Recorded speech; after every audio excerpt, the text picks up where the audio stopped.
అరటిపండు అనేది చక్కటి పోషకాలు ఉంటాయి, హై పొటాషియం ఉంటుంది. చాలా గుండెకు, బ్రెయిన్ సెల్స్కి, బాడీలో సెల్స్ ఎనర్జీని రిలీజ్ చేయడానికి కావాల్సిన పొటాషియం సింపుల్ ఫామ్లో వెళ్తుంది. అన్ని విధాలా మంచిదే.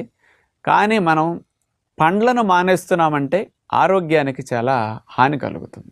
అందుకని మనం బరువు పెరుగుతున్నామంటే దాన్ని పెరగకుండా తినే టెక్నిక్ తెలుసుకోవాలి. కానీ పండును మానేసామంటే శరీరానికి చాలా హాని అన్నమాట. ఇప్పుడు అది ఎట్లా నష్టం అంటే, అన్ని పండ్లు కాస్ట్లీ, సామాన్యులు కూడా కొనుక్కోలేరు, డబ్బులున్న వాళ్ళు కొనుక్కోవచ్చు.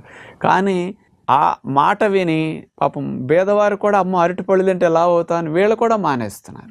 అంచేత అందులో ఎందుకు వద్దంటారంటే, అరటిపళ్ళు చాలామంది ఎక్కువ శక్తి ఉన్న పండు అరటిపండు.